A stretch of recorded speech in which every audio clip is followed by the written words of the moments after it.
Back again so soon? That's right, Moo! I'm back, Father Moo here, signing on, yelling words at the internet word hole, as you do. Today, who is who in the CHIA world?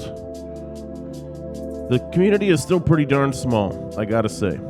As I'm writing this, or as I'm talking this, there's less than 6,000 CHIA wallets set up in the world, which probably tells you that there's less than 6,000 active farmers, since right now the only person who can set up a wallet is someone who sets up a node, since it's not available for trade yet. And in the weeks or months that people have been farming already, they still haven't even farmed 400,000 CHIA coins yet. So, and that's with a little under 10,000 being available every day. So, yeah, we're still starting small here.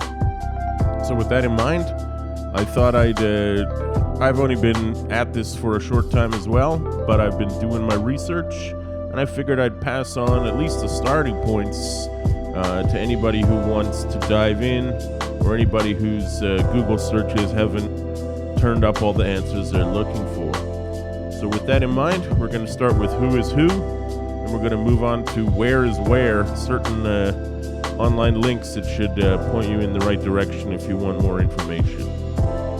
So you've heard his name here before. Obviously, if you're going to talk about who's who, you got to start with the big boy, Bram Cohen. There he is. That's what he looks like now. Back in the day, he kind of looked more like this, which is great, but I think the current Bram is very appropriate to the crypto community, so keep it up. He kind of looks a little bit like Jeremy Piven to me, but maybe that's stretching it. And of course, Bram is the guy who came up with the ideas behind CHIA itself and did all the coding from scratch. Remember, this is not just someone taking the source code of Bitcoin and moving a few bits around, but he's actually coded the whole thing right from the beginning, and did all the math work in his studies before that to determine what the proof of space and time was, work it all out theoretically, and then move on to the programming side. I was talking about how I believe Bram is a genius before for inventing BitTorrent. Maybe you don't believe me. Maybe BitTorrent is just another way to steal Avengers Endgame. Okay, fine. But how about this?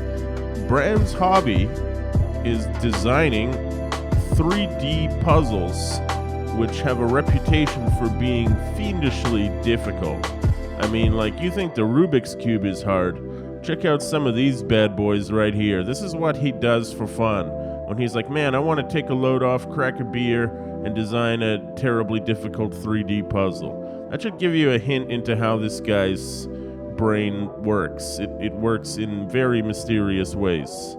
So, yeah, maybe that'll help, pitch my case, help seal the deal on how I feel about the big Bram man.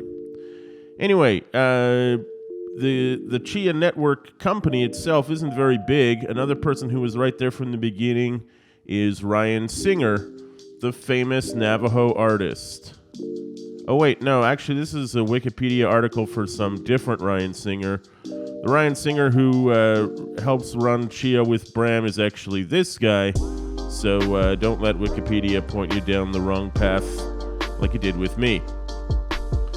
As far as I can tell, Ryan seems like the CEO type guy, and Bram is like the Wozniak type guy. So, everybody's got to have the business side of things worked out, and Ryan seems to be on top of that. So, kudos. There's like 3 or 4 other people working for CHIA right now. They're all there in San Francisco, and I don't need to harass them or anything, but you can message them on Keybase if you have questions. They're all there. And, okay, so if that's the CHIA company itself, how about the early adopters? These guys call themselves the whales. They must be the guys who did indeed farm many, if not most, of the 350,000 CHIA coins that have already been farmed.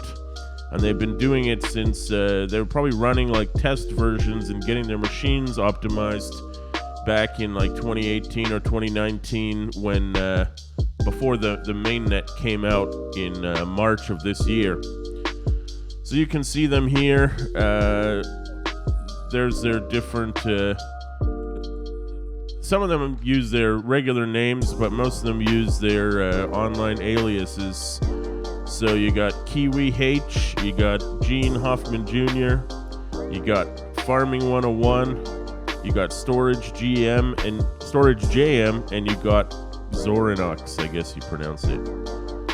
These guys, they're on YouTube. They have these Zoom chats, and these guys have been doing it longer than anybody. So if you really want to get into the nitty-gritty, these are the guys to listen to. Great group of guys. Kind of reminds me of this group of guys. Also great. Also very good at computers and carrying out interesting online projects. So yeah, these guys are the guys who are. They're not using the easy Windows GUI like I am.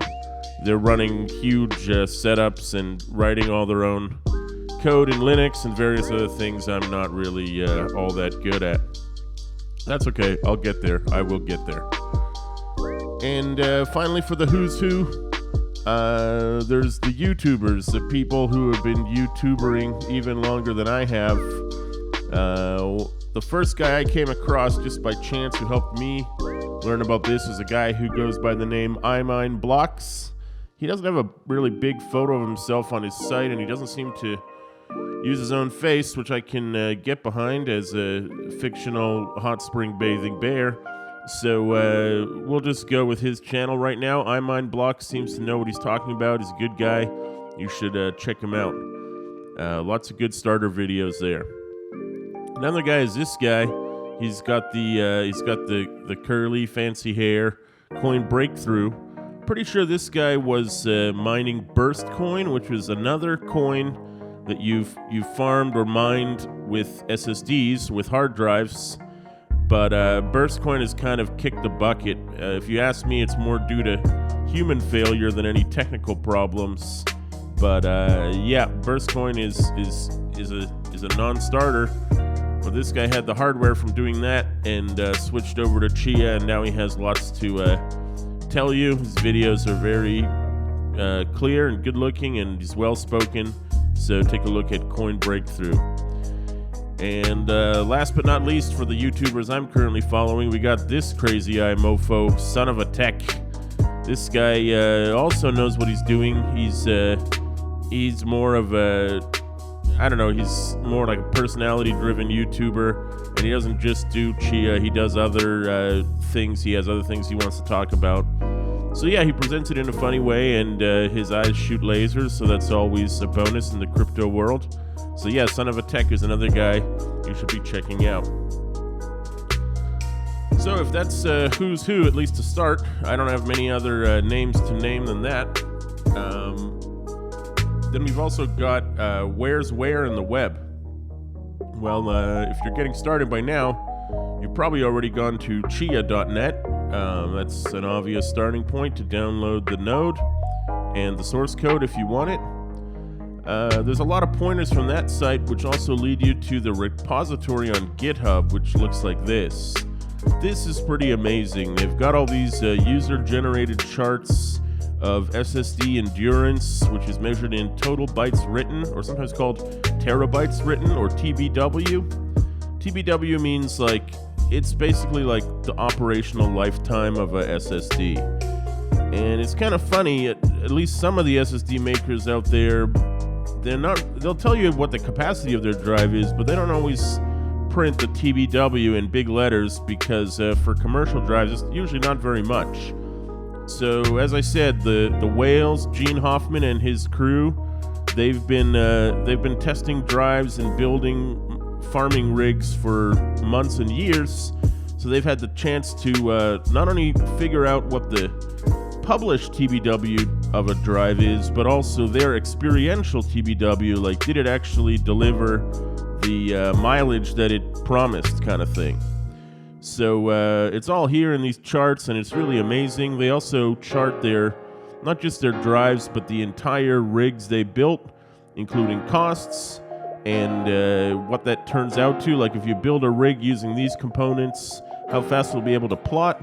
This can all be found in these charts on GitHub, and this is just extremely valuable information, even as a guy who's coming at this from the industry side. Not only this information is easy to get your hands on, but they've done the work, they put in the hours, and they logged it all there. So definitely check that out. Another great website we got is CHIA Decentral. They got tons of guides to builds, and it's a bit prettier than the GitHub repository. I don't know who's doing this, but I did notice some crossover. That guy Storage JM from the Whale Group also has his same build tutorial for a Intel Nuke plotting computer, and that's hosted on CHIA Decentral. They have a bunch of good guides. This newest one that I just saw today is about how many TBW would you get from a commercial grade SSD. Now, as you may have heard, usually we don't want to buy commercial grade SSDs or consumer grade. We want to buy enterprise grade or industrial grade, but the fact of the matter is it's not that easy to find one of those. So if your only choice is a consumer or commercial grade drive, this guide will definitely help you out with that. Oh, I see it's written by Storage JM as well. That guy works for Intel in their SSD department, by the way, so I assume he knows what he's talking about. Yeah, he definitely does. We don't have to assume it. And yeah, that was CHIA Decentral. The final one I'll point you at today is the reddit.com CHIA subreddit. This is how many people they got today. Wow, they have 10,000 members. Well, a week ago when I joined, they had just over 5,000. So that should tell you how fast they've been growing. It's still a fast-moving, fast-evolving subreddit. There's a lot of people asking the same questions over and over. You can't blame them. I'm sure I've been guilty of that as well. But it's good to see people post their little simplistic sort of rigs. But like mine, it's not going to be too expensive of a rig, but they did earn a coin after, X number of weeks or months plotting. And, like I said, when you're farming, you're basically printing lottery tickets. So even if you have a huge machine, if you print tickets that don't win, you don't win. But if you have a small machine, you can still print one winning ticket. It's not impossible. So yeah, there's lots of feel-good stories, I guess, here. And people helping out with all kinds of issues. The mods have been selected from people who know what they're talking about, including that same guy, Kiwi H. He's a mod there as the real H. So the people, they know what they're talking about, and it's not too memey just yet. It's mostly information focused, so it's good. The our CHIA maybe will help answer some of your questions. Anyway, that looks like it's about it for me. The Moo Man group. Over the weekend, actually, I just went, as I said, and I ordered a server grade PC. I got a 2 TB gaming SSD as my plotting SSD, and I got a 4 TB standard hard drive inside there, which is going to be my destination drive where I save my plots. Server grade PC basically means it has a big, healthy power supply so it can be on all night, and the fan and some of the other specs in there is designed for long-term operation. You can run it 48 hours or pretty much all the time, and it has the build quality to survive that. So I was lucky. I got a good machine. I still paid, what did I pay in North American dollars? I think I paid about $1,300 US for it, including all the parts. I already had a monitor and a keyboard and a mouse, so I didn't have to buy those. Of course, the monitor is not going to be doing too much work, but yeah, I hope that little bad boy will be up and running real soon. It's going to be delivered to my house today, so I'll try to set it up tonight, get a plot going, and have some updates for you sooner rather than later. So that's it for me. Mr. Moo out. Peace.